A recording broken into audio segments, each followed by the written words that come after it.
नमस्कार। आज हम चर्चा करेंगे बिहार इलेक्शन पर। जैसे कि आपको पता ही होगा कि मोदी जी के हनुमान कहे जाने वाले श्री चिराग पासवान जी ने ये ऐलान कर दिया है कि वो 243 सीटों पर चुनाव लड़ेंगे। अब पिछले इलेक्शन में भी यही हुआ था कि ये ऐसे ही स्ट्रॉन्ग कैंडिडेट उन्होंने उतारे थे और 3 दर्जन सीटों पर प्रभाव इनका रहा था और जेडीयू के इन्होंने वोट काटे थे, जिसके कारण 43 सीटों पे जेडीयू पहुंच गई थी। अब ये भी कहा जा रहा है कि नीतीश कुमार का टाइम धीरे धीरे ख़त्म हो रहा है। ये हो सकता है कि ये वोट काट दें जेडीयू के और इसके बाद फ़ायदा भाजपा को हो जाए, भाजपा 100-120 सीटों पे पहुंच जाए। फिर ये बोल सकते हैं कि हमारा मुख्यमंत्री बनेगा, जैसे यहाँ पे किए गए महाराष्ट्र में।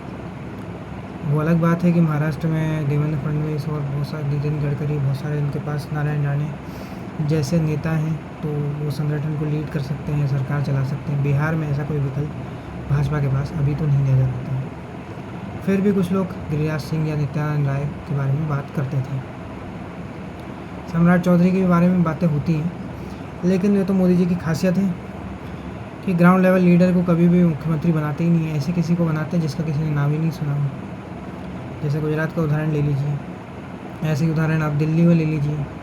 जो इनके हिसाब से चलेगा उसी को ये मुख्यमंत्री बनाएंगे। अगर ज़्यादा संगठन में ज़्यादा ग्राउंड लेवल लीडर बन गया तो समस्या हो सकती है आगे चल के। 3 बार मुख्यमंत्री, एक बार मुख्यमंत्री बन जाएंगे तो 2-3 बार मुख्यमंत्री बनेंगे। फिर कल को हो सकता है कि प्रधानमंत्री का भी बीट कर दे, वो बगावत हो जाए पार्टी में। इसलिए अपने से बड़े कद के नेता कभी वो बनने नहीं देते। बस महाराष्ट्र और एमपी थोड़ा सा एक एक्सेप्शन रहा है।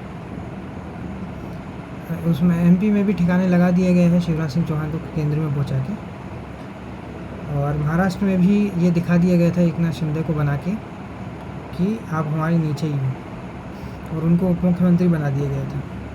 हालांकि लोग कार्यकर्ताओं की डिमांड थी, इसलिए देवेंद्र फडणवीस को फिर से मुख्यमंत्री बनाया गया। बिहार में ये सब लोग जानते हैं कि रामविलास पासवान की लड़ाई जेडीयू के साथ थी पहले से ही। नीतीश कुमार रामविलास पासवान को उतना पसंद नहीं करते थे। 2005 में रामविलास पासवान ने कई कैंडिडेट उतारे थे, जिससे इनकी पार्टी 30 सीटें जीती थी और कांग्रेस के अगेंस्ट नहीं उतारे थे। तो आरजेडी को बहुत बड़ा नुकसान हुआ था, जिसके कारण पहली बार जेडीयू भाजपा की सरकार यहाँ पे बनी थी। और इसी स्ट्रेटेजी को चिराग पासवान नीतीश कुमार के अगेंस्ट में यूज़ कर रहे हैं। भाजपा का भी फ़ायदा है कि जितना इनका फ़ायदा होगा, जितनी सीटें इनको ज़्यादा आएंगी, वो मुख्यमंत्री की दावेदारी उतनी बड़ी होगी। नहीं तो ये पिछले 20 सालों से सिर्फ पिछलग्गू एक पूंछ बनकर रह गए नीतीश कुमार की।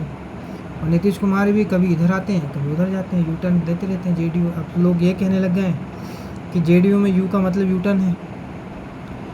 तो आप समझ सकते हैं कि कितना ज़रूरी है यहाँ पर भाजपा के लिए ज़्यादा से ज़्यादा सीटें जीतना और जेडीयू के लिए कम से कम सीटें जीतना। हालांकि लालू प्रसाद यादव को भी पहली बार सीएम जब बने थे तो भाजपा ने ही समर्थन दिया था।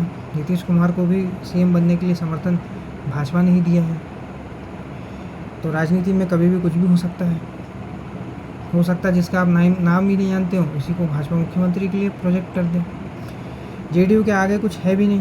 हालांकि उनके बेटे ने ये बोला है कि उनके पिता ही मुख्यमंत्री बनेंगे। उन्हें अपना उत्तराधिकारी ढूंढने की कोशिश करी थी, जैसे कि प्रशांत किशोर को भी उपाध्यक्ष बनाया था, किंतु यह हो नहीं सका। वो अपनी पार्टी बना चुके हैं स्वराज्य, और दोनों तक की तरफ ही ताल ठोक रहे हैं, लालू प्रसाद यादव हो, नीतीश कुमार हो। अब बताया ये जा रहा है कि लालू प्रसाद यादव का वोट भी वो काटेंगे, क्योंकि मुस्लिम वोट उनकी तरफ जा सकते हैं। तो बिहार इलेक्शन में राजनीतिक पारा बहुत ऊपर जा चुका है।